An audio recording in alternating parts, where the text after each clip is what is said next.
Study की है। इससे हमारे देश को का जितना पैसा फ्री में बढ़ता है उससे कम ही आएगा, और ये पैसा जब मार्केट में बूम करेगा तो उससे जीएसटी भी आएगी, और जब जीएसटी और ये सारी चीजों को आप सोचेंगे। हम लोग अधिकारियों के पास जाते थे और यह बताते थे कि देखिए पूरा परिवार लेके काम कर रहा है, किस तरह मेहनत करके ये घर का हमारे यूनिवर्सिटी से पढ़ के निकले हैं। कोई अच्छा काम कर रहा है, कोई नहीं कर रहा है, कोई कुछ कर रहा है, कोई कुछ कर रहा है, पर हमको उससे मतलब नहीं है। हमने 80 अच्छा ऑपरेशन है, बीपी है, शुगर है, पर मैं 10 बजे गाड़ियों के काफिले के साथ निकलता था। आज जिस तरह से स्वच्छता के ऊपर बात रखी गई थी, आज पूरे शहर के अंदर स्वच्छता अभियान बहुत बढ़िया चल रहा है। ये क्या है? बोला भैया मैं डोसे की दुकान लगाता हूँ, ठेला। मैंने कहा मैंने तो तुमसे पूछा नहीं था, तो क्यों ले आए? हम तो लेते नहीं है। तो उसने कहा नहीं साहब हम गरीब आदमी, ले लीजिए। मैंने कहा जितने का डोसा है उतना पैसा ले लो। मैंने उसकी भावनाओं को देखते हुए हाँ बना गया था। देखिए ऐसा है कि ये कौन कौन से लोग हैं? ये अपने राष्ट्रीय अध्यक्ष जी हैं जी, और उनके साथ और लोग हैं। हम लोग पोस्टर लगाए। मैं जनसंघ के समय से हूँ। भाजपा का जितना सपोर्ट मैंने किया किसी ने नहीं किया। हर आंदोलन में मैं रहा, सनातन में रहा। योगी जी की हर भावनाओं का मैंने कदर किया और उस पर कार्यक्रम दिया। लेकिन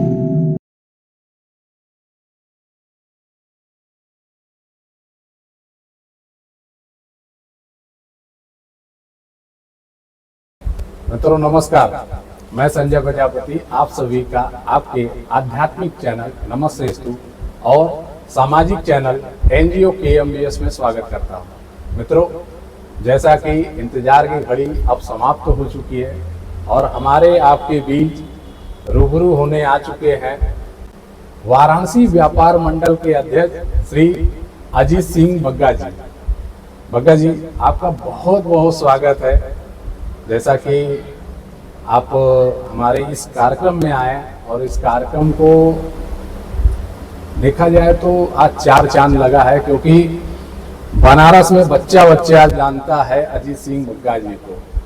वैसे देखा जाए तो ये व्यापारी वर्ग के नेता है, और व्यापारी वर्ग के नेता होने के साथ साथ कहा जाता है कि व्यापारी वर्ग बेचारे बनिया हैं और ये करेंगे, ये क्या कर लेंगे, क्या नहीं करेंगे। लेकिन जैसा कि मुझे याद है कि जब से बग्गा जी आज से नहीं लगभग 35 साल से ये व्यापारी वर्ग के नेता हैं, और जब से इन्होंने कमान संभाली है तो यहाँ के व्यापारी आंख से आंख मिलाकर, चाहे वो शासन से चाहे वो प्रशासन से, अपनी बातें जरूर मनवा लेते हैं, और जेन्युइन जो बातें होती है उसको जरूर मनवाते हैं। तो ज़्यादा समय नहीं लेते हुए पहले हम अपने इस कार्यक्रम में आए हुए अतिथि का सम्मान करते हैं आप सब दर्शकों के साथ। तो पहले हमारे जो अतिथि आए हैं उनका हम अंग वस्त्रम देकर सम्मान करते हैं। आपका बहुत बहुत धन्यवाद हमारे इस कार्यक्रम पे आए, और हमारे आप अग्रज हैं और हमारे आप कहीं ना कहीं मार्गदर्शक भी हैं, क्योंकि मैं जब आपको याद होगा कि आपके सानिध्य से बैकअप अखबार जब हम लोगों ने चालू किया था तो बहुत ही मार्गदर्शन आपका मिला था मुझे। ये हमारे दर्शकों की तरफ से एक छोटा सा मोमेंटो है जो हमारे संविधान में ये प्रदर्शित है।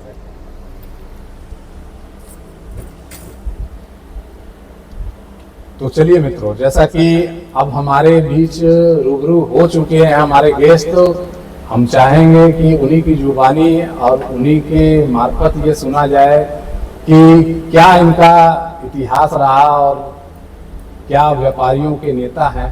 और जब व्यापारी के नेता होने के साथ साथ इनको बहुत सी चुनौतियां भी आती रही होंगी, क्योंकि कहा जाता है कि भूखे भजन ना होएगा गोपाला, लेला अपन कंठी माला।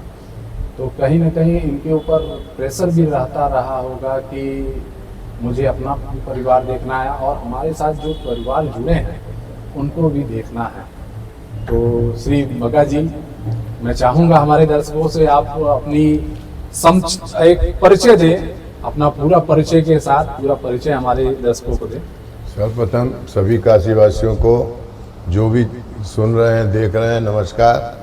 पॉडकास्ट की तरफ से मुझे आमंत्रण दिया गया, मैं इनका धन्यवाद देता हूं और इन्होंने मुझे इस लायक समझा कि मुझे बुलाया और साथ में सम्मानित किया।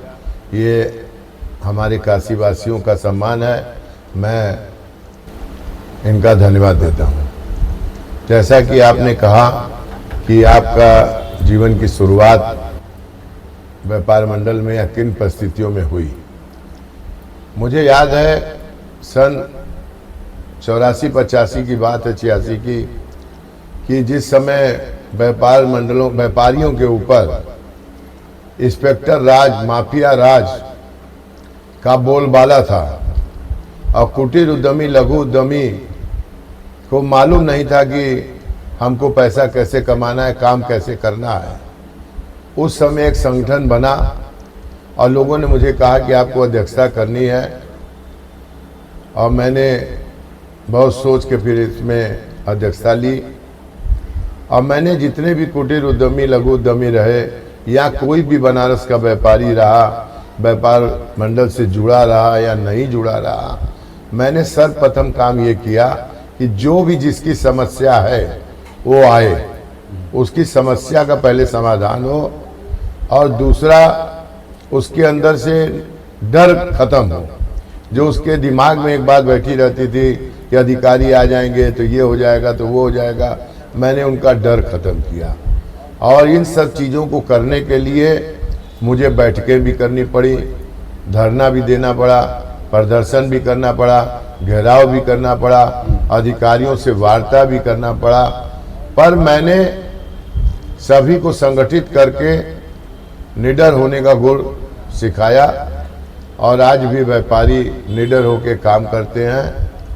और उसका सबसे बड़ा कारण ये रहा कि व्यापारी मेहनत करता है, परिवार को लेकर रोजी रोटी कमाता है, अपने परिवार का खर्च चलाता है, कितने लोगों को रोजगार देता है। इसके बाद व्यापारी के टैक्स से हमारा देश चलता है, हमारे देश का सारे खर्चे व्यापारी देता है। और इसके बाद अगर व्यापारियों के साथ अगर अन्याय हो, अत्याचार हो या कोई कहे व्यापारी चोर है, तो हम लोग उसको यही कहते हैं कि व्यापारी को अगर कोई चोर कहे तो उसकी जबान खींच लेना, पर चोर कहने की हिम्मत नहीं होनी चाहिए, क्योंकि मेरे बदौलत देश चलता है और हम किसी तरह रोजी रोटी कमा के अपना पेट चला रहे हैं। सरकार के पास इतनी नौकरियां नहीं हैं, इतनी सुविधाएं नहीं हैं कि वो हर आदमी को नौकरी दे सके। तो मैंने इस तरह करके कुटीर उद्यमियों की समस्याओं को किया। पावर हाउस की समस्याएं रहती थी, सेल टैक्स विभाग की रहती थी या फूड विभाग की भी हो गई, लेबर विभाग, मतलब इतने विभाग थे कि सारे विभागों से मैंने इनको बचाते हुए और इनकी सेफ्टी करते हुए इतना इन लोगों के अंदर कर दिया कि आज की तारीख में किसी व्यापारी के ऊपर किसी तरह का कोई विभाग का अत्याचार नहीं है। हर विभाग अपना सपोर्ट कर रहा है और मानवता के नाते देख रहा है कि ये कैसे कार्य कर रहे हैं। पहले कभी 5 लाख की छूट थी, फिर इसे बढ़ के आगे किया गया। हम लोगों ने सरकार से मांग करके इसकी छूट 40 लाख कर दी और सरकार ने इस मांग को माना। फूड सैंपलिंग के लिए, यहाँ पे ट्रायल के लिए, जांच के लिए हम लोगों ने गाड़ियां भी चलवाई। माफिया राज था, माफिया राज में लोगों के महीने उतरते थे और हम लोगों को उनके लिए आंदोलन करना पड़ता था, सड़कों पे उतरना पड़ता था, पावर हाउस के लिए उतरना पड़ता था, पर हम लोग कभी डरे नहीं डरे और न कभी घबराए, क्योंकि हम लोग निष्पक्ष होके ईमानदारी से लोगों की सेवा करते थे और लोग हम लोग के साथ लगे रहते थे। और हम लोगों ने नुक्कड़ सभाएं भी की और विरोध भी किया। लेकिन 2014 के बाद संस्कृति बदल गई, माफिया राज पूरी तरह से खत्म हो गया और विकास की डोर बढ़ने लगी। और अब तो ये समय आ गया कि धरना प्रदर्शन और विरोध नगण्य के बराबर हो गया। अब तो अधिकारी हो, चाहे शासन हो चाहे प्रशासन हो, सारी बातों को आराम से सुनता है और सारे कार्य हो रहे हैं। अगर कहीं कोई दिक्कत आती है तो ऊपर के लेवल पर भी उसको सुलझाया जाता है, पर अपनी सही मांग के लिए कभी झुके नहीं, न कभी डरे। चाहे इसके लिए सड़कों पे उतरना पड़ा, हम लोग उतरे और इसकी हम लोगों की बातें सुनी गई। और ये आप लोगों की वजह से आज जो भी कुछ सम्मान है, ये आज आपकी वजह से है। आप लोग हमेशा साथ देते हैं। हम लोगों को तो खुशी तब होती है जब व्यापारी का घर खुश हो, वो लोन न लिया हो, उसके ऊपर कोई दबाव ना हो। हम लोग व्यापार मंडल के साथ साथ हर तरह की पंचायत परिवार से लेके सारी चीज़ों को करते हैं, पर उसमें एक चीज़ की ईमानदारी रहती थी कि न हम लोग पैसा लेते हैं न पैसा देते हैं, और 24 घंटा अपना मोबाइल चालू रखते हैं। और हमेशा लोगों से ये कहते हैं कि अगर आपको व्यापार मंडल में रहना है और इसको चलाना है तो अपने मोबाइल को चालू रखिए, और नहीं तो अपने पद से हट जाइए। पद पे हैं तो आपको सुनना पड़ेगा। आज हमारी स्थिति भी खराब हुई। मैं हफ्ते में 3 बार डायलिसिस कराता हूं, उसके बावजूद मैं 14 घंटा व्यापारियों की सेवा में लगा रहता हूं। मैंने ये प्रण किया कि जब तक मेरे पास जान रहेगी, हिम्मत रहेगी, मैं इनकी सेवा करूंगा। और आज मुझे भगवान के ऊपर भरोसा है कि आज उनकी दुआएं हैं, दया है, और आप लोगों की दुआएं हैं कि मुझे इतनी ताकत अर्पित की गई कि मैं हर जगह पहुंच रहा हूं, हर कार्यक्रमों को कर रहा हूं और धरने प्रदर्शन तक को बैठ रहा हूं। और आज पूरे बनारस के अंदर 50 संगठन हैं, कई शाखाएं हैं, गांव में भी व्यापार मंडल हैं, हर जगह लोग देख रहे हैं। और कहीं भी समस्या आती है, अगर हमको याद करते हैं तो हम जाते हैं। और हमने अपने व्यापारियों से और अपने साथ के लोगों से एक ही बात कहा है कि जियो शान से, मरो शान से। कभी भी किसी के साथ अन्याय मत करना और न्याय के आगे झुकना नहीं। तो हम लोगों ने हमेशा कार्य किया, और हम लोग जनसंघ के समय से जुड़े हुए हैं। मैं जनसंघ से लेके भाजपा के पैनल पर अलग काम करता हूं, सनातन के पैनल पर अलग काम करता हूं, और व्यापार मंडल के पैनल पर अलग काम करता हूं। अगर सरकार ने कोई गलत किया व्यापारियों के साथ तो उसका विरोध भी करता हूं, उसके लिए बोलता भी हूं। भाजपा के बैनर पे भाजपा की बात करता हूं। पर हमने सबको यही कहा, पहले हम व्यापारी हैं, बाद में किसी पार्टी के हैं। और हमारे व्यापार मंडलों में भाजपा के लोग भी हैं, सपा के भी हैं, कांग्रेस के भी हैं, बसपा के भी हैं। कोई किसी पार्टी का हो, हम लोगों को उसके ऊपर कोई दबाव नहीं है। हम लोग साफ बात कहते हैं कि आपका मन जिसको वोट दो, पर सोच समझ के दो कहाँ पे क्या हो रहा है। आज हमारे देश के अंदर विकास की गंगा बही हुई है, माफिया राज खत्म हो गया है। माननीय प्रधानमंत्री जी और माननीय मुख्यमंत्री जी ने पूरे देश के अंदर नहीं, वर्ल्ड के अंदर हमारे हिंदुस्तान का नाम ऊंचा किया है। और जगह जगह हर तरह के लोग आज मोदी जी और योगी जी का गुणगान कर रहे हैं। सनातन आज एक हो गया है, अत्याचार करने वाला कोई नहीं रह गया है, पूरी तरह से कड़ाई से शासन चल रहा है और हर व्यक्ति खुश है। हजारों योजनाएं दी जा रही हैं, जिन योजनाओं का लाभ व्यापारी नहीं ले पा रहे हैं, उसके में अभी भी थोड़ा बहुत भ्रष्टाचार की व्यवस्था है। आज हमारे प्रधानमंत्री जी और मुख्यमंत्री जी ये चाहते हैं कि 0 टैलेंट भ्रष्टाचार हो जाए। तो मैं आपसे निवेदन करता हूं सरकार से, और ये मांग करता हूं कि आप जितनी भी योजनाएं हैं सारी बंद कर दीजिए।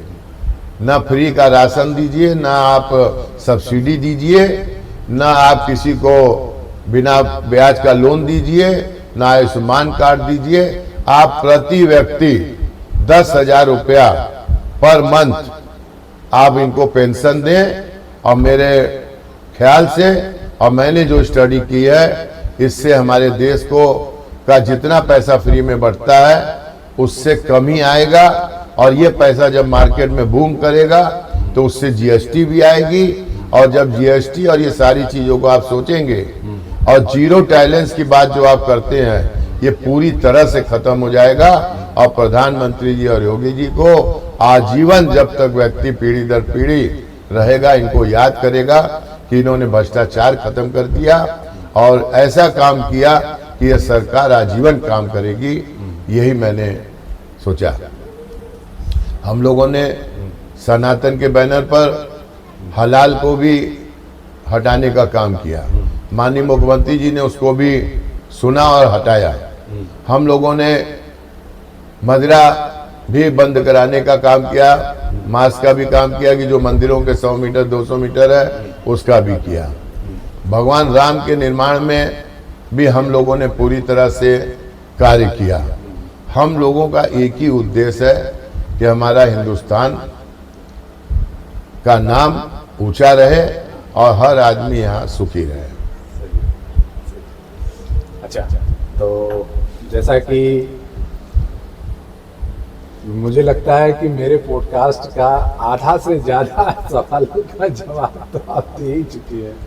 हाँ, अच्छा, मैं एक सवाल आपसे जानना चाहता हूँ कि जैसे कि व्यापारी वर्ग को एक तरीके से, जैसे शुरुआत में आपने कही कि जब मैं व्यापारी संगठन में आया तो मुझे ये दायित्व दिया गया, तो उस समय इंस्पेक्टर राज, माफिया राज कुछ ज़्यादा था। ठीक है, उसमें तमाम तरीके की दिक्कत, प्रॉब्लम आती गई।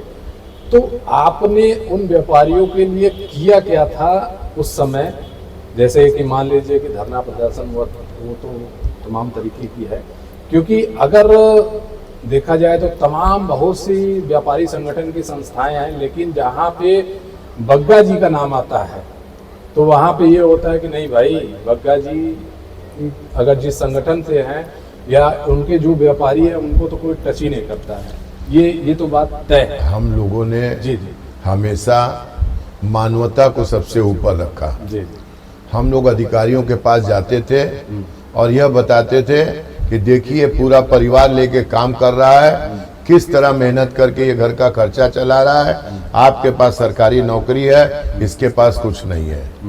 और उसके बाद भी अगर कोई उत्पीड़न करता था तो हम लोग घेराव भी करते थे, धरना भी देते थे और तब तक नहीं मानते थे जब तक उनका अत्याचार पूरी तरह से उनके ऊपर से बंद न हो जाए। और अधिकारियों ने, प्रशासन ने हमारा भरपूर सहयोग दिया, हमारे व्यापार मंडल और पूरे बनास के व्यापारियों का सहयोग दिया। अब मुझे याद है, आज भी मैं कहने से ये गुरेज नहीं करता, लोग मेरा नाम बता के और अपना काम कराते हैं, लेकिन कभी भी व्यापारियों को कोई दिक्कत नहीं हुई। आज एक तरह से देखा जाए तो मेरे यहाँ व्यापार मंडल, व्यापारी नेता बनाने की यूनिवर्सिटी चलती थी। आज बनारस के अंदर सैकड़ों नेता हमारे यूनिवर्सिटी से पढ़ के निकले हैं। कोई अच्छा काम कर रहा है, कोई नहीं कर रहा है, कोई कुछ कर रहा है, कोई कुछ कर रहा है, पर हमको उससे मतलब नहीं है। हमने अच्छी शिक्षा दी, उस शिक्षा को उसने ग्रहण किया या नहीं किया, ये उसका काम है। अगर मेरे से किसी ने कुछ पूछा तो मैंने निष्पक्ष जवाब दिया। मैंने अपने जीवन में एक एम बना लिया था, न डरेंगे न झुकेंगे और अन्याय करेंगे नहीं, न्याय के आगे झुकेंगे नहीं। अधिकारियों के यहाँ भी मैं जब भी गया तो मैंने निष्पक्ष बात रखी। अगर कभी किसी से मानवतावश गलती भी हुई है तो उसको भी मैंने अधिकारियों को बताया और अधिकारियों ने पूरा सहयोग दिया। उसका मात्र एक कारण ये था कि उनको ये मालूम था कि यह व्यक्ति पूरी तरह से ईमानदार और जनता के साथ जुड़ा हुआ है और ये गलत काम न करता है, न करने देता है। मैंने हमेशा इन सब चीजों का ध्यान रखा और मुझे पूरा भरपूर सहयोग मिला। और मेरा रिकॉर्ड रहा, मैंने 35 साल के अंदर धरना, प्रदर्शन, जुलूस, किसी भी चीज की कभी भी मैंने वो नहीं ली। मैंने सरकार से वो नहीं लिया, फंडिंग मतलब फंड नहीं, उसका वो नहीं लिया, मैंने उनसे आदेश नहीं लिया। अच्छा, परमिशन मैंने परमिशन कभी नहीं लिया। जी, जी। और जब भी कोई अधिकारी मेरे पास आए जी, जी। तो उन्होंने खाली कहा बग्गा जी परमिशन तो नहीं लिए होंगे। मैं कहा मैं लेता नहीं हूँ और मेरे यहाँ पर न कभी बवाल होता है न गलत शब्द का प्रयोग होता है। हम लोग अपने सिस्टम पे हैं, अगर गलत हो तो बताएं। मैंने कोविड के अंदर भी धरना दिया, जी, मैंने कोविड के अंदर भी मानव श्रृंखला बनाई जी, जी, और अधिकारियों ने मेरा सपोर्ट किया जी, जी, क्योंकि मैं गलत नहीं था। जी। हम लोगों ने कोविड के अंदर उन जगहों पे जाके सामानों का वितरण किया जहां सरकार नहीं पहुंच पाती थी। जी। और मुझे याद है कि डीएम साहब और एसएसपी साहब, एसपी सिटी साहब मना करते थे, बग्गा जी घर से मत निकलना, तुम्हारी किडनी खराब है, तुम्हारा हार्ट का ऑपरेशन है, बीपी है, शुगर है। पर मैं 10 बजे गाड़ियों के काफिले के साथ निकलता था और भगवान ने मेरे साथ कुछ भी नहीं किया, न मेरे को कोई दिक्कत हुई, न कभी घबराया। अब मैंने लोगों की सेवा की और उस सेवा का फल ही मुझे मिलता है, लोगों की दुआएं मुझे मिलती हैं। तो मैंने अपने लक्ष्य से कभी विरत नहीं हुआ। और आज जिस तरह से स्वच्छता के ऊपर बात रखी गई थी, आज पूरे शहर के अंदर स्वच्छता अभियान बहुत बढ़िया चल रहा है। कूड़ा दोनों टाइम थोड़ा मैं यहाँ पे इंटरप्ट करूंगा कि आपका पहले ये जो सेशन चल रहा है, पहले मैं आपका कंप्लीट कर दी। कुछ चीजें हम लोगों ने बना के रखी हैं आपके लिए जो आपकी जीवनी से है, कुछ रिलेटेड है। मैं अपने दर्शकों के साथ वो साझा करना चाहूंगा और उस वक्तव्य पे बात करना चाहूंगा। ये है मतलब प्रतिनिधि मंडल के साथ एसआईबी उपायुक्त से मुलाकात कर व्यापारियों की समस्याओं से अवगत कराया। व्यापारी पुलिस और व्यापारी संवाद संगोष्ठी, ये हमेशा आपके उसमें रहता है। जैसा कि लोग कहते भी हैं कि अगर आपका देखा जाए तो बग्गा जी क्या कर रहे हैं क्या नहीं कर रहे हैं, बग्गा जी अपने व्यापारियों के लिए क्या क्या कर रहे हैं वो आप इस स्लाइड में हमारे साथ देख सकते हैं।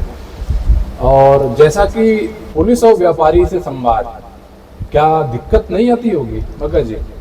पुलिस और व्यापारी से जब भी संवाद किया, जी जी, जीएसटी विभाग से किया, जी जी, चाहे मंत्रियों के साथ किया, जी जी, हम लोगों ने बेवाक अपनी परेशानियां रखी, बेवाक तरीके से अपनी परेशानियों को बताया। जी जी, और अधिकारियों ने, मंत्री जी ने, प्रशासन ने इस बात को माना और उसका जवाब भी दिया और उसका उन्होंने सहयोग भी दिया।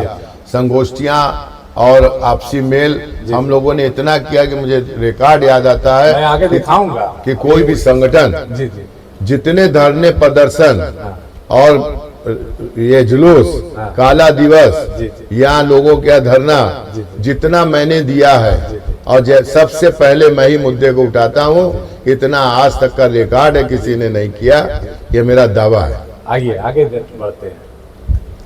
योगी जी का आपने स्वागत किया, उनको तलवार दे रहे हैं और एक तरफ आप उनको ये क्या दे रहे हैं, बाई साइड जो है गाय, बचिया। अच्छा बचिया, गाय का बचिया। ये कब की है फोटो? ये मुझे लगता है कि 1-2 साल पहले माननीय मंत्री रविंद्र जायसवाल जी के स्कूल के गार्डन में मैं गया था, आप आए थे, तब का ये है। अच्छा, ये इसमें आप गमछा पहनाने के साथ इसमें आप तलवार भी दिए थे? हाँ, तलवार हमारी कृपाण जी, हमारा वो है। और माननीय योगी जी एक इतने निष्पक्ष मजबूत है कि इनके लिए तलवार क्या तोप भी भेंट करना कम है। आपकी वाणी से ही लोगों के अंदर सही है। मुझे इनका वो वक्तव्य याद है, मेरे एक पदाधिकारी ने कुछ गलती की, तो मुझे प्रशासन ने कहा ये पदाधिकारी ने गलती की, तो मैंने उस काम को खत्म करने के लिए मैंने कहा माननीय योगी जी ने कहा है कि जहाँ गर्म होता है मैं वहाँ ठंडा भी कर सकता हूँ। तो उसी तरह हमारे पदाधिकारी ने ठंडे की जगह गर्म कर दिया। ये हम लोग योगी जी, और मैंने योगी जी से बहुत कुछ सीखा और मैं इनका कायल हूँ। और मैं आपको एक बात और भी बता देना चाहता हूँ, 2014 से लेके आज तक मुझे योगी जी से मिलने भी नहीं दिया गया। ये मेरे लिए बड़ी बात है, मेरा नाम नहीं भेजा जाता, क्यों नहीं भेजा जाता? उनका कारण ये है कि ये व्यक्ति निष्पक्ष आदमी है, ये जाके कहीं कोई दो सही बात न बता दे। जी जी लेकिन मैं उससे भी घबराया नहीं, जी जी मैं अपने कार्य में लगा रहता हूं और मैं अपने हिसाब से कार्य करता हूं और चलता हूं। आगे बढ़ते हैं। राहुल गांधी द्वारा दिए गए किए गए अभद्र व्यवहार के विरोध में व्यापारियों का धरना प्रदर्शन और भाजपा की जीत पर खिलाई एक दूसरे को मिठाई। ये आपका कुछ मैंने कटिंग रखा था।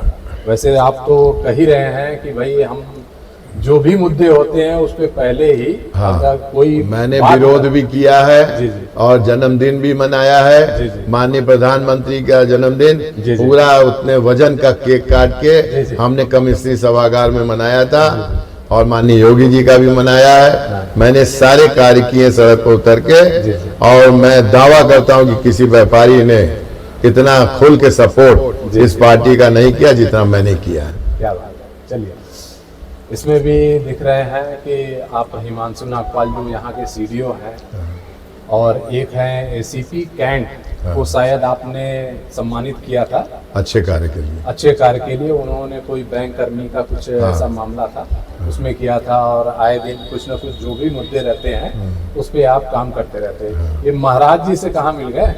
महाराज जी, हम लोग संतों के शरण में भी रहे हैं और सनातन के लिए भी कार्य करते थे, हिंदुत्व के लिए भी कार्य करते थे। जी जी और मैंने हिंदुत्व के लिए बहुत कार्य किया जी है। ज्ञान वापी से लेके जी जी मैं गोवा तक मीटिंग में गया हूँ जी जी और अभी भी मैं 16 तारीख को गोवा 2 दिवसीय मीटिंग 3 दिवसीय मीटिंग में जा रहा हूँ। वहाँ पूरे हिंदुस्तान वर्ल्ड के 25 देशों के लोग आ रहे हैं। कल 25,000 की भीड़ रहेगी और एक बड़ा कार्यक्रम वहाँ हो रहा है, उसमें मुझे भी आमंत्रित किया गया है। मात्र इस कारण से कि बग्गा जी बेबाक और निष्पक्ष और सही बात रखते हैं। क्या बात है।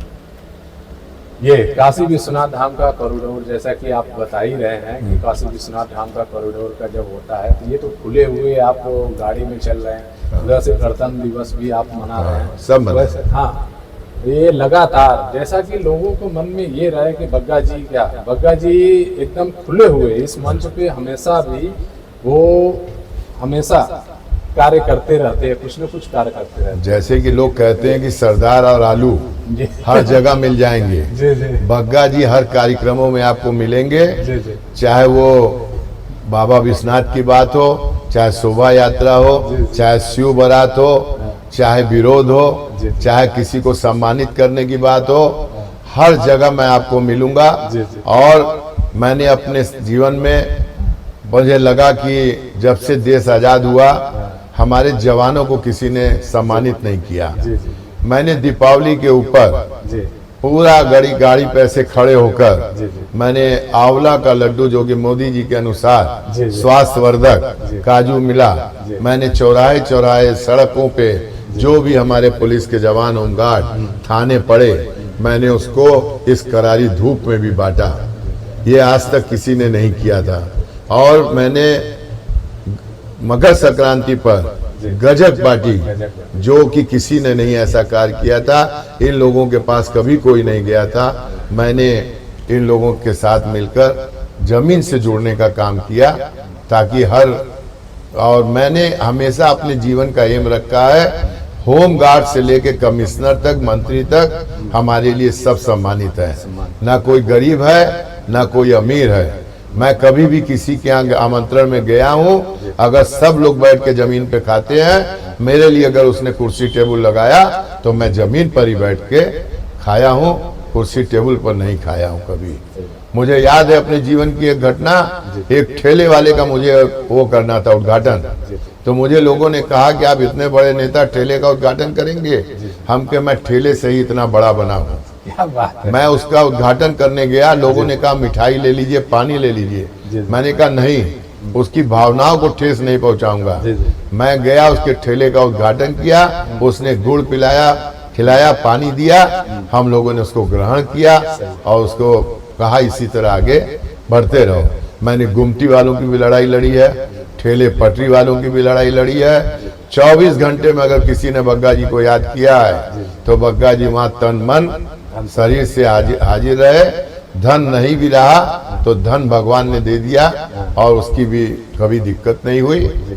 और मैंने लोगों के लिए हर संभव लड़ाई किया। मुझे आज भी लोग कहते हैं अधिकारियों के यहाँ कि ये तुम्हारी सबसे अच्छी बात है कि आप एक गरीब आदमी के साथ भी खड़े रहते हैं, ना वो मेरा सदस्य है ना कुछ है, लेकिन अगर वो मेरे यहाँ आता है तो मैं उसका शुक्र। मुझे याद है एक व्यक्ति आया, बोला मेरी लड़की गायब है, थाने वाले नहीं सुन रहे हैं। मैंने तुरंत सिगरा थाने फोन करके उनकी मदद की। दूसरे दिन वो डोसा लेके आया। मैंने कहा ये क्या है? बोला भैया मैं डोसे की दुकान लगाता हूँ, ठेला। मैंने कहा मैंने तो तुमसे पूछा नहीं था, तो क्यों ले आया? हम तो लेते नहीं है। तो उसने कहा नहीं साहब हम गरीब आदमी, ले लीजिए। मैंने कहा जितने का डोसा है उतना पैसा ले लो। मैंने उसकी भावनाओं को देखते हुए उसकी कीमत दिया, उसके कास्ट प्राइस, और उसके सामने डोसा को खाया। लेकिन मैंने कभी किसी से मिठाई वगैरह नहीं लिया। होली दिवाली पर जिसका मन हो वो आए, और न मैंने कभी किसी से पूछा कि तुम मेरे व्यापार मंडल में हो नहीं हो, क्या हो। मेरा कर्तव्य है हर व्यापारी की, हर व्यक्ति की सेवा करना और उससे परेशानियों से उबारना। मैंने वही काम किया। इस स्लाइड में एक में दिख रहा है कि गांधी अखबार में आपने किया, कब तक भारत को हिंदू राष्ट्र बनने से रोका जाता रहेगा। उसके बाद जो गजब वाली बात आपने बोली वो भी आ गया, पर्यावरण को संरक्षित रखने के वो लिए भी किया मैंने। आपने काम किया है। मतलब देखा जाए तो चाहे वो सनातन धर्म के लिए आवाज और हो, मैंने हिंदू राष्ट्र की मांग की है कि हिंदू राष्ट्र, हम लोगों ने नारा दिया है जय तू हिंदू राष्ट्रम। हिंदू राष्ट्र बनाना है, अपने राष्ट्र को बचाना है, ये मैंने नारा भी दिया है। जी जी, आगे बढ़ते हैं। ये है आपकी काशी की जनता की सम्मान बढ़ाना है, अजीत सिंह बग्गा को मेयर पद प्रत्याशी बनाना है। बग्गा जी, जैसा कि हमारे दर्शक ये तमाम जो वीडियो देखने के बाद, और मैं अपने दर्शकों से ये भी कहना चाहूँगा कि मैं समझ में नहीं आता है, और मेरे हिसाब से अगर देखा जाए तो मेयर पद का प्रत्याशी अगर बग्गा जी रहते तो आज शहर की हालत कुछ और रहती, क्योंकि एकाएक भाजपा ने चौंकाया था। भाई ठीक है, आज के मेयर वो अशोक तिवारी जी थे, लेकिन कहीं भी उनका संगठन में नाम नहीं लिखा गया। भाजपा अगर मेयर रहते, जो मेरी दिली इच्छा थी, अगर मेयर आप रहते तो इस शहर का, जैसे व्यापारियों को आपने उद्धार किया है वैसे शहर का उद्धार हो सकता था। क्या कभी भी बग्गा जी आपको लगा है कि हमने इतना काम किया और हमको उतना उचित समय नहीं मिल पाया? मुझे कहने में कहीं गुरेज नहीं है, एकदम खुल के बोलिएगा। मुझे कहीं कहने में गुरेज नहीं है। जनता ने मेरे नाम के पोस्टर लगाए, मैं जनसंघ के समय से हूँ। भाजपा का जितना सपोर्ट मैंने किया किसी ने नहीं किया। हर आंदोलन में मैं रहा, सनातन में रहा, योगी जी की हर भावनाओं का मैंने कदर किया और उस पर कार्यक्रम दिया। लेकिन मेरा दुर्भाग्य कहिए कि मेरे ऊपर या तो लगता है माननीय प्रधानमंत्री जी की या माननीय मुख्यमंत्री जी की नजर नहीं पड़ी, या लोग मेरे को नजर वहां तक पहुंचाना नहीं चाहते हैं। और मेरे को लोगों ने कहा कि बग्गा जी जब तक आप लखनऊ का चक्कर नहीं लगाएंगे, आप जाके दरबार नहीं लगाएंगे, मैंने एक ही शब्द कहा कि जिस दिन उनको लगे कि बग्गा जी इस लायक है उस दिन हमको बुला ले। और लेकिन अगर कोई कहे कि मैं जाके दरबार लगाऊं और चक्कर लगाऊं, मैं सम्मान दूंगा, मैं जाऊंगा, लेकिन मैं ऐसा कोई कार्य नहीं कर सकता जो कि टिकट के लिए मुझे करना पड़े। और मुझे याद है कि मैं गुरु दक्षिणा भी 5 साल कराया, और गुरु दक्षिणा के बाद मेयर का चुनाव था। ये तो गुरु दक्षिणा क्या होती है? जो आरएसएस की गुरु दक्षिणा होती है, मैं आरएसएस भी रहा, जनसंघ आरएसएस सब रहा। तो जब मैंने गुरु दक्षिणा कराई तो उस समय मुझे याद है कि मैंने बनारस की सबसे टॉप गुरु दक्षिणा कराई। तब भी लोग मेरे पीछे पड़ गए, और 5 साल बाद मुझे खुद ही कहना पड़ा कि अब मैं गुरु दक्षिणा नहीं कराऊंगा। उस समय मुझे मेयर के लिए बात हुई थी, लेकिन वो सीट बैकवर्ड हो गई। हमारे मित्र कौशलेंद्र जी आ गए।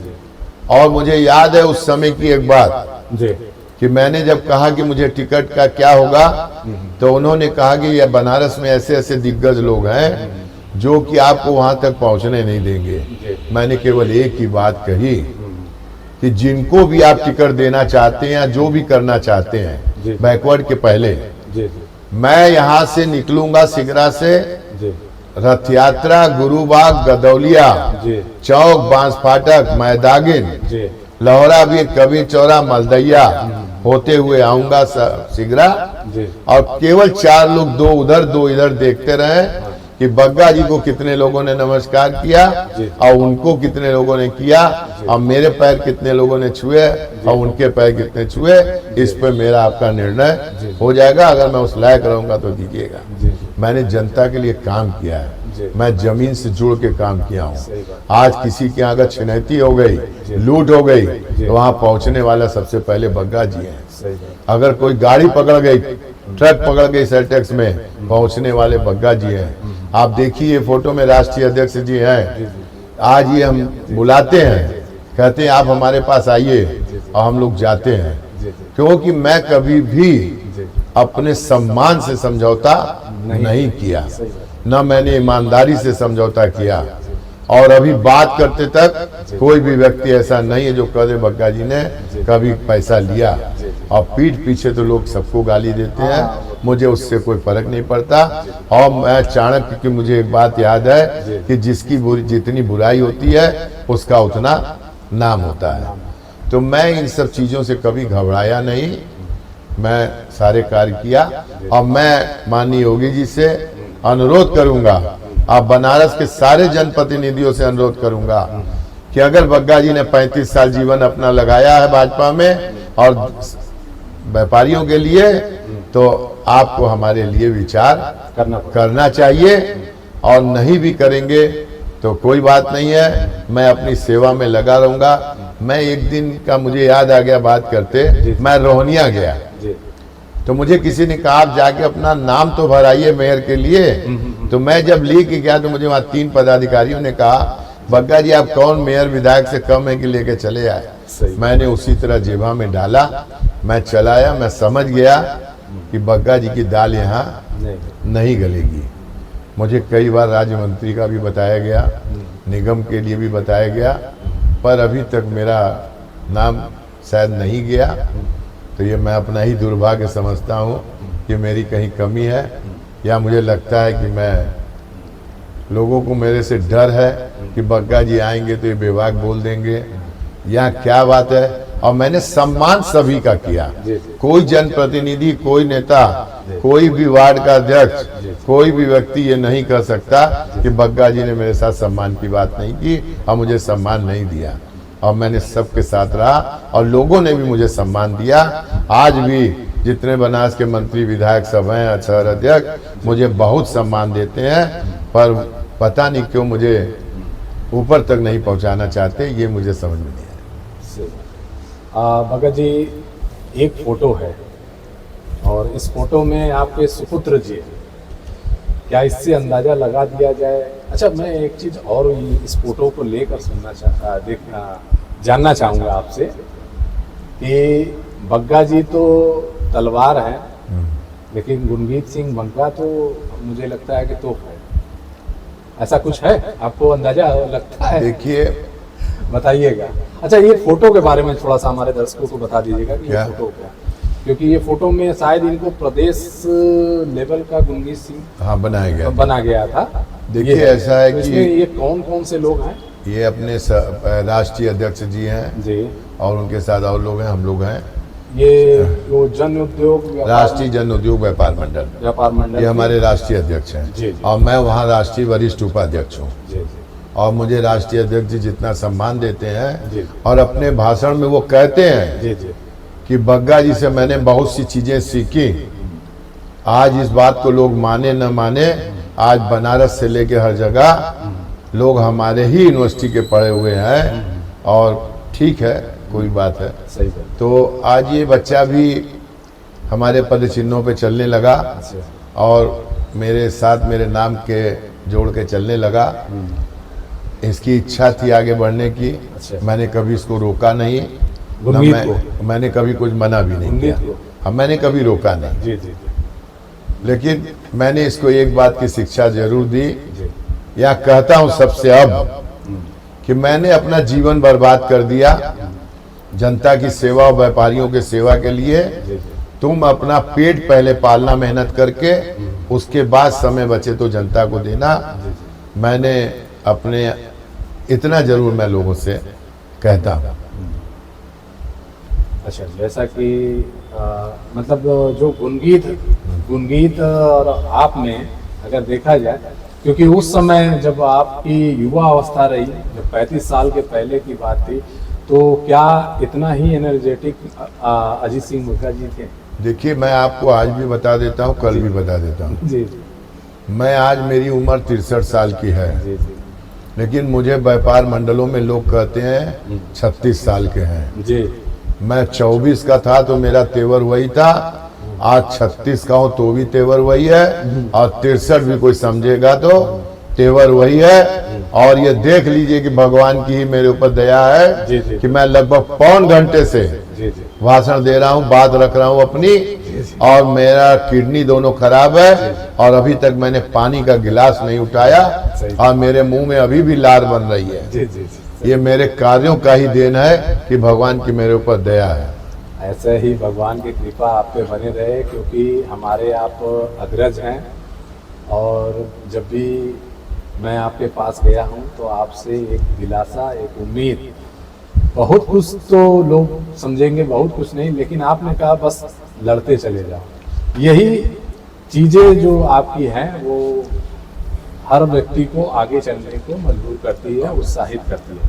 बग्गा जी, जैसा कि अब हमने आपके बारे में, आपके चीज़ों के बारे में बात कर ली, उसमें कई कंक्लूजन निकला, और जो मेरी दिली इच्छा थी, और मैंने आज अपने दर्शकों के सामने खोल के भी रख दिया, कि अगर आज हमारे वाराणसी शहर के मेयर अजीत सिंह बग्गा जी होते तो इस बनारस की सूरत कुछ और ही आपको दिखती, क्योंकि अजीत सिंह बग्गा जी वो ऐसे शख्स हैं जिन्होंने रात दिन एक किया हुआ है। 35 साल अपना अमूल्य समय इस समाज को दिया है, व्यापार को दिया है, पूरे काशी को दिया है, या तो सनातन धर्म इतना बीमार होने के बाद अभी भी मोबाइल चल रहा है। और अभी भी जैसा कि आप कह ही रहे हैं कि इतना बीमार होने के बावजूद भी 24 आवर्स मोबाइल चालू रहता है। मैं जब मैं अपने अखबार को चला रहा था, उस समय मैं डिस्टर्ब हुआ, मेरा अखबार जब बाइंड अप हुआ, फिर उसके बाद मैं थोड़ा सा टूटा, लेकिन फिर मैं भैया के पास गया, अपना भैया से इंटरव्यू किया, फिर मैं अब परसों गया भैया के पास, तो वही अंदाज, वही चीज़ें हमको भैया से मिली, और मैं आपको देखकर मोटिवेट होता हूँ कि यार जब आप इतना कर रहे हैं तो मैं तो कुछ भी नहीं हूँ। 44 का मैं हूँ, और मैं तो इनके आगे कुछ भी नहीं हूँ, मैं तो इनके लड़के के समान हूँ, मेरे अग्रज हैं, मेरे मुखिया हैं। इस तरीके से देखा जाए तो बहुत चीज़ें मेरे मन के अंदर जो भी भावनाएं थी, क्योंकि अगर आज मेयर प्रत्याशी अगर इनको बनाया गया होता तो बनारस की तस्वीर कुछ और रहती। खैर, नहीं बन पाए, और किसी वजह से जो भी होगी। और कहा जाता है कि बग्गा जी ने एक चीज़ लगाया नहीं कभी, मक्खन। अगर मक्खन लगाया होता ना तो शायद जो वो चाहते वो मिलता। बग्गा जी ने मक्खन नहीं लगाया किसी को, इसलिए आज वो है। लेकिन फिर भी बग्गा जी ऐसे शख्स हैं जिनको पूरा वाराणसी का व्यापारी ही नहीं, काशी का हर एक चच्चा बच्चा जो भी हो इनको जानता है कि अगर बग्गा जी के पास हम जाते हैं और उम्मीद लेकर जाते हैं, वो उम्मीद जरूर पूरी होती है। तो आइए बग्गा जी, जैसा कि आपका सेशन खत्म हो चुका है, अब हमारा सेशन है। हमारे सेशन में थोड़ा सा ज्यादा उबाल भी हो मैं सकता। केवल लोगों से इतना ही कहूंगा जी जी कि भीख मांगने से भीख मिलती नहीं है, अपने अंदर छीनने की क्षमता रखो। क्या बात है, क्या। दूसरी बात जी कि मेरा दावा है जी कि आज जितना मैं काम करता हूँ जी। 40, 45, 32, 34, 36, 50 का व्यक्ति भी अगर उतना काम करके दिखा दे नहीं। तो मैं इसको मान लूंगा। नहीं।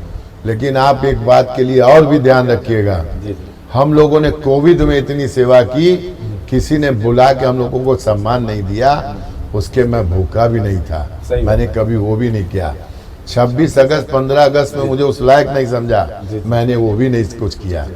और छोड़ दीजिए, मैं इतना काम करता हूं उसके बाद भी किसी ने बुला के नहीं कहा, लेकिन मैं इन चीजों में कभी पड़ा नहीं, पड़ा क्योंकि मुझे कार्य करने में मजा आता जी। है, मुझे इसका कोई वो नहीं है। सम्मान जनता दे रही है, व्यापारी दे रहे हैं, दिल से दे रहे हैं, यही हमारे लिए बड़ी बात है, मेरा सम्मान यही है। अब मैं आपके सेशन पे चलूंगा। जैसा कि भगत जी मंदिर से निकलने वाले निर्माण, देखिए कहीं ना कहीं ये हमारी सनातन संस्कृति में जो हमारे देवी देवताओं को हम माला फूल वगैरह जो चढ़ाते हैं, उसको कहीं ना कहीं उसको बाहर फेंक दिया जाता है, वो गाय खाती हैं, पैर से कुछ जाता है, तो कहीं ना कहीं हमारी भावनाएं उसमें आहत हो रही हैं। मंदिर प्रशासन के पास इतनी व्यवस्था नहीं है कि वो व्यवस्था इस चीज की करे। दूसरा, चूंकि इसकी जो गवर्निंग बॉडी है, उसकी जो गवर्निंग बॉडी है वो है नगर निगम, और नगर निगम जहां तक कि देखा जाए उसमें टाए फिश है, क्योंकि हर मंदिरों के पास आप जाएंगे तो आपको ये मिलेगा। तो इसके लिए आप क्या कहना चाहेंगे, क्योंकि ये काम तो उनका है लेकिन कर तो पा नहीं रहे हैं। देखिए, धर्म गुरुओं की जी और भक्तों की जी जी ये भावनाएं हैं, जी और ये मंदिर की माला वगैरह ये लात में नहीं आनी चाहिए। जी जी और जैसा कि मुझे लगता है कि प्रधानमंत्री जी और मुख्यमंत्री जी लगातार इस पर नज़र रखे हुए हैं, कहीं ना कहीं ये चूक पहुंच रही है उनके यहाँ जाने की। जैसा कि मुझे याद है कि शायद विश्वनाथ मंदिर जी के अंदर कोई आईटीसी वालों का एक प्रोजेक्ट माला का अगरबत्ती बनाने का चलता है, जी जी जी ऐसा मुझे मालूम है। अगर इसी तरह के प्रोजेक्ट ये बनारस में और भी 2-4 लगा दें तो मुझे लगता है कि ये अपने भक्तों की सम्मान भी रहेगा, सनातन का सम्मान भी रहेगा, और ये बातें मुख्यमंत्री जी तक और प्रधानमंत्री जी तक खाली पहुंचनी चाहिए और यहाँ के जनप्रतिनिधियों के पास पहुंचनी चाहिए। मुझे लगता है ये मैटर, ये मामला अभी उनके यहाँ नहीं पहुंचा। मैं पूरी कोशिश करूंगा कि बनारस के सारे मंत्री जी लोगों के इस बात को पहुंचाऊं, मेयर साहब के यहाँ पहुंचाऊं, और जो भी मंत्री बाहर से आते हैं उनको पहुंचाऊं। आइए दूसरे स्लाइड पे चलते हैं। स्वच्छ काशी बनाने में हिंदू देवी देवताओं के चित्रों की वॉल पेंटिंग समारोह में जो लग रही है, उस पे आप क्या कहना चाहेंगे, क्योंकि ये भी चाहे वो हमारे देवी देवता हो, चाहे वो हमारे महापुरुष हो, आप अपना गुड वर्क दिखाने के चक्कर में और कहीं ना कहीं उसको आप यूज कर रहे हैं, और यूज करने के बाद वहाँ पे जैसा कि मैं देखा भी हूँ कि लोग पेशाब तक करते हैं, थूकते हैं, तो इसके बारे में आप क्या कहना चाहेंगे? देखिए, मुझे ये कहने में ये होना चाहिए कि नहीं, पहले मैं कहने में ये गुरेज नहीं है मुझे कि जितना प्रधानमंत्री जी और मुख्यमंत्री जी देश के विकास में लगे हैं, काशी के विकास में लगे हैं, जी ये भी एक चूक ही कहा जाएगा। जी जी अगर देवी देवताओं की फोटो ऐसी जगह बन रही है जहां लोग यूरिन वगैरह कर रहे हैं, पहली बात तो उन सनातन को